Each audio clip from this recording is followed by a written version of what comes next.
쌍용차 노동조합 김득중 지부장 지금 4번째 단식 투쟁을 하고 있습니다. 벌써 보름 넘게 단식 중이네요. 여러분 이 사실 모르고 계셨죠? 그 힘든 몸을 이끌고 저희 스튜디오까지 직접 나와주셨습니다. 김득중 지부장 어서 오십시오. 예, 안녕하세요. 금성노조 쌍용자동차 지부장 김득중입니다. 저희가 찾아가서 녹음했어야 되는데 죄송합니다. 아유, 아닙니다. 이렇게 불러주신 것만 해도 네. 예, 저희들한테는 고맙습니다. 보름 넘었죠? 단식 3월 예, 오늘 16일차 됩니다. 어떠세요? 건강?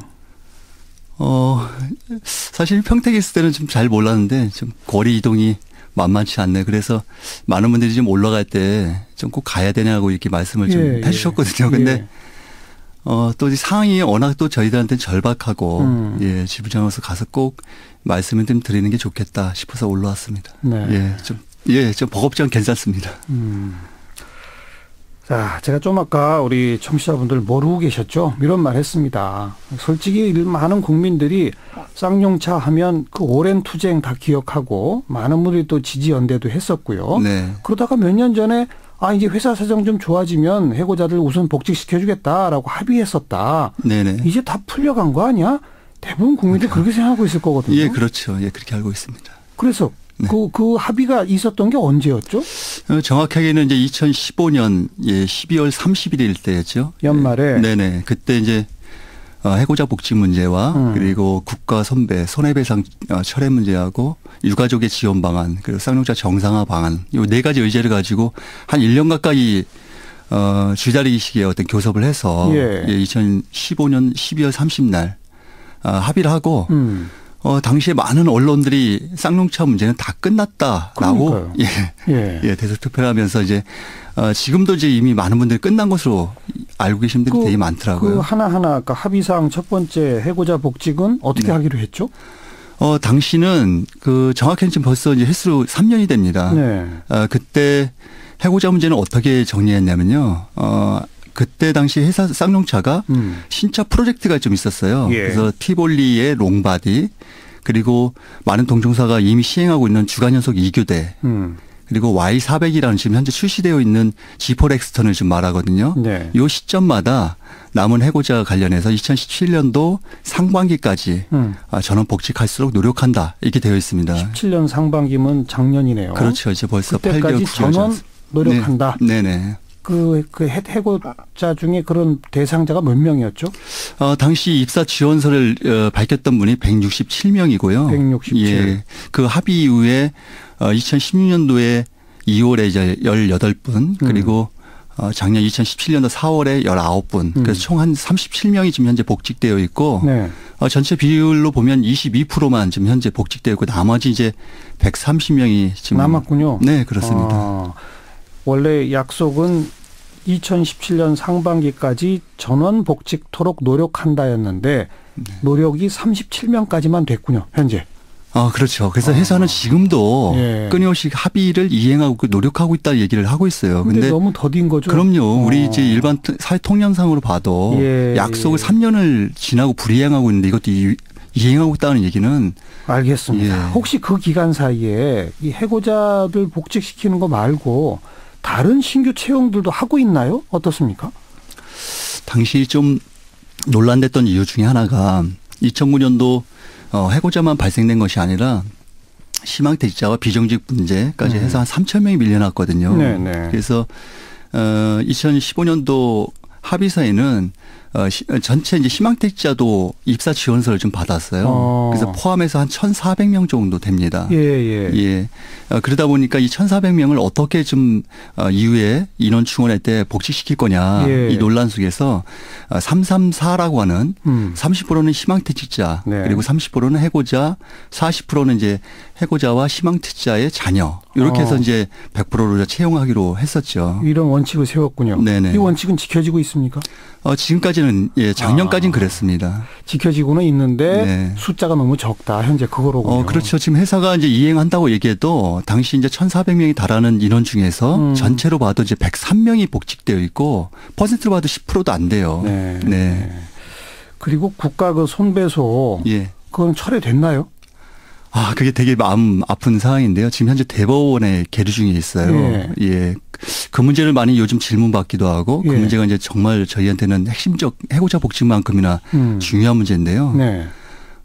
아마 이제 대법원에서 이게 확정 판결되면 지금 해고로 9년 동안 어렵게 힘겹게 이제 버티고 있는 해고자들에게 한 16억에 이자 포함해서 16억에 달하는 손해배상 관련해 청구가 된다면 이거는 상상하고 쉽지는 않습니다. 예. 그래서 이거는 경찰이 네, 그렇죠. 2009년도에 제기한 거잖아요. 네네, 2009년도에. 근데 지금 경찰청 정권 바뀐 다음에 네. 다시 조사해야 할 사건들의 쌍용차 부분도 들어 있잖아요.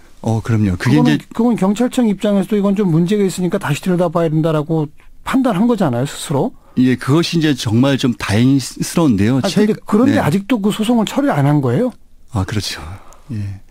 내부에서는 그 철회 문제가 배임의 소지가 있다 이런 얘기도 있기도 해요. 그런데 지금 현재 최근에 다행인 것은 2009년도 관련해서 진압 과정에서 상당한 폭력적 진압이 있었잖아요. 헬기든 기중기든 대테러 장비를 다 동원했던 사항이 있었는데요. 그것이 일방적 경찰의 기소 내용으로 된 재판이 지금 진행됐던 거예요. 그런데 그렇죠. 최근에 경찰청이 뭔가 개혁을 한다고 인권침해조사위원회에서 용산과 쌍용차 등을 우선 이제 조사 대상으로 했잖아요. 그래서 얼마 전에 조사관 6분이 좀 내려왔어요. 그래서 그 조사하는 과정에서 되게 다행스러운 건 뭐냐면 2009년도에 본인이 경찰의 폭력에 맞아서도 심하게 다쳤어도 말 못했던 조합원들, 영상에서 정말 경찰의 토끼머리 진압을 당했던 그 당사자가 이제 9년 만에 와서 저 사람이 나다. 라고 하는 얘기를 하는 거예요. 그래서 왜 지금 와서 이 얘기를 하냐 그랬더니 당시에 그 얘기를 하면 내가 구속될 텐데. 그래서 지금 현재 다시 뭔가 이 문제가 조사된다고 하니까 이제 용기를 내서 와서 정말 그때 당시에 파업에 참여했던 노동자들만의 일방적 문제가 아니라 이 진압 과정에서 경찰 특공대들의 이런 무리한 인권 침해를 넘어선 폭력적 진압에서 당사자들이 얘기하는 것들이 나는 이번 조사 과정에서 좀 밝혀져야 되고 그렇죠. 그런 내용들이 이번 재판을 다투고 있는 국가 손배에도 영향을 미쳤으면 좋겠다는 바람을 가지고 있어요. 경찰의 폭력적 진압으로 인해서 불가피하게 노조원들이 저항을 하게 됐고 그 저항 과정에서 이런저런 피해가 발생한 것은 손해배상의 대상이 될 수 없다든지 이런 판단이 나올 수도 있다는 거죠. 그런 바람을 가지고 있습니다. 그리고 경찰도 스스로 자기들의 진압 과정을 재조사하다 보면 우리가 손배소 제기한 것이 문제가 있다 생각하면 철회할 수도 있는 거고요. 그렇길 바라고 있어요. 저는 많은 분들이. 그리고 어느 세계 사례를 봐도 국가가 그 노사에 개입해서 일방적 폭력을 자행하고 그로 인한 손해배상을 청구하는 사례는 없어요. 알겠습니다. 이처럼 해고자 복직 약속했고 손배 철회한다고 약속했는데 그래서 다 해결됐겠거니 했는데 해결 안 됐군요. 한마디로 말해서. 그렇습니다. 최근에 며칠 전 기사를 제가 얼핏 본 게 있는데 몇 사람 면접 보러 오라고 통보를 했다면서요, 회사가? 그것 때문에 저희 내부에서 상당히 분노를 자아내기로 했는데요. 3일 전입니다. 지금 현재 노사 대표가 만나서 9년의 이 갈등 반복되어 있는 쌍용차 문제를 정말 이제 완전하게 해결하자. 그것을 실무 교섭에서 방안을 좀 찾자 이렇게 해서 지금 현재 실무 교섭이 한 6차 진행되고 있거든요. 여러 이행 등 때문에 잠시 중단되어 있지만 사실 이 과정에서 지부에게 이런 방법 얘기 없이 개인한테 그것도 하루 일과가 끝난 저녁 7시가 돼서 개인한테 전화를 드린 거예요. 그래서 이거 누가 봐도 사실 노사관계에서 상식적으로 예의적으로 이거 도저히 묵과할 수 없는 문제다.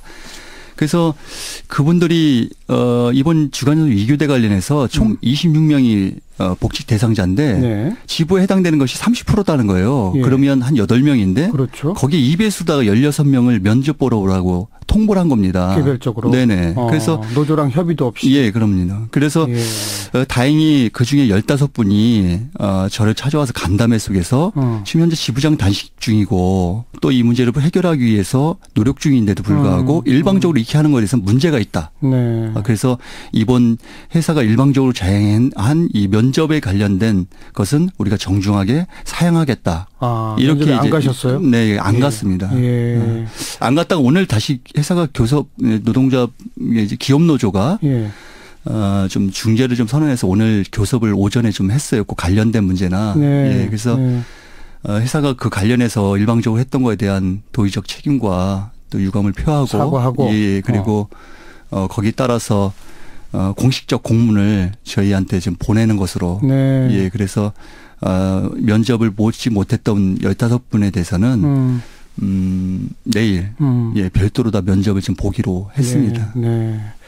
그 면접 보러 오라는 개별적 통보를 처음 받고서는 그분의 가족도 얼마나 기뻤겠어요, 사실. 처음엔 속마음으로.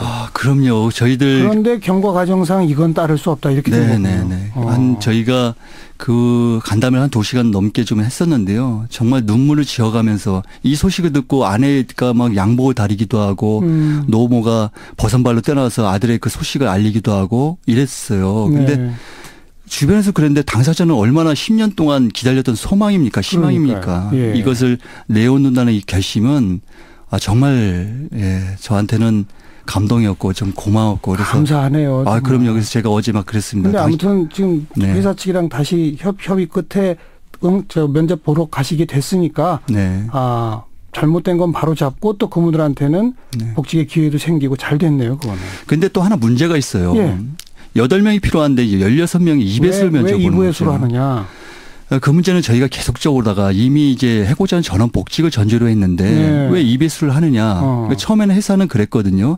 혹시 그 당사자 중에 건강상 노동을 할 수 없는 사람이 있다라고 하면 문제가 되니 그것을 감안해서 좀 인원충원을 좀 해야 되겠다고 처음에 그렇게 얘기했는데 그런 분들이 없거든요. 사실은. 만약에 그런 분이 있다라면 뭔가 사전에 좀 치료를 통해서 복직할 수 있는 것 충분히 배려할 수 있는 것인데 결과적으로는 본인들이 원하는 필요한 사람들만 뽑아 하겠다. 또 내부를 그것을 통해서 갈라치겠다고 하는 의도 외에는 분열시키겠다. 그럼요. 그거 외에는 뭐 이해할 수 있는 상황이 없죠. 벌써 3번 단식 투쟁 하셨었고 이번에 4번째 단식 투쟁. 참 마음이 너무 아픕니다. 언제까지 단식 계속 하실 건가요? 사실 이제 그 3번 단식을 좀 경험했던 저보다 그 과정에서 이제 사실 저 지켜봤던 분들의 그 안타까움, 아파하는 마음들을 지금 잘 알고 있기 때문에 좀 죄송하다는 말씀을 요즘 많이 드려요. 그런데 그 합의 2015년도 합의의 당사자로서 또 이것을 잘 이행시켜야 될 지부장으로서 할 수 있는 선택의 방법이 이것밖에 없었어요. 그래서 제가 몸을 좀 태워서라도 정말 이 남아있는 해고자의 문제를 꼭 해결하겠다고 하는 각오로 지금 현재 단식을 하고 있는데 그런 바람이 조금 이루어졌으면 좋겠어요. 그런데 이 뭐 사람 육체 몸이 뭐 어디 뭐 장담한다고 되는 문제는 아니고 그래서 잘 지금 현재는 견디는 게 좀 필요하겠다 그런 마음으로 있습니다. 그러니까 딱 요구하시는 거는 이 남은 130명 언제까지 전원 복직인지 확답을 달라 이거죠? 그럼요. 지금 당장 회사가 어렵다고 한다면 향후 구체적으로 어떻게 이 문제를 이행할 건지 그 시기를 좀 얘기해 주면 뭐 대기하시는 분들이 그때까지 좀 정말 안정적으로 일하지 않겠나 싶습니다. 참 저도 간곡히 부탁드리고 싶은 게 올해 또 싸우셔야 되니까 단식은 이제 그만 중단하시죠. 하여튼 뭐 또 다른 방법을 좀 강구한다면 저도 한번 고민해 보겠습니다. 최근에 뭐 금호타이어 또 군산 GM 이런 쪽에서 뭐 제2의 쌍용차 얘기가 막 나오잖아요. 그죠? 네, 그렇습니다. 그런 뉴스를 접하고 계시잖아요. 그 금호타이어 또 GM의 동지들에게 마지막으로 한마디 하신다면. 사실 우선 이제 노동자업으로 좀 단결해서 지혜를 모으고 함께 뜻을 모았으면 좋겠다는 생각이 좀 들고요. 금호타이어도 지금 현재 이제 중국으로 매각 과정이기 때문에 10년 전 쌍용 자동차 사태를 경험했던 노동자들로서 이것은 안 된다고 하는 입장을 분명히 하고 있고 또 한국 GM은 9년 전 상하이 자동차처럼 먹튀의 어떤 행각을 좀 하고 있는 거잖아요. 그래서 이런 모습을 보면 결과적으로는 구조조정이 동반되고 수반되고 그리고 거기에 대한 모든 책임은 현장 노동자들에게 전가하고 이런 것이 이제 순환적인 반복적으로 나타나는데 저는 이참에 좀 정부가 쌍용 장차를 반면 교사 삼아서 정말 적극적 개입을 통해서 예, 좀 뭔가 역할을 좀 해야 되지 않겠나 싶습니다. 예, 저희도 간절히 바랍니다. 네. 쌍용차 노조 김득중 지부장 오늘 함께 만났습니다. 건강 잘 챙기시고요. 고맙습니다. 예, 고맙습니다.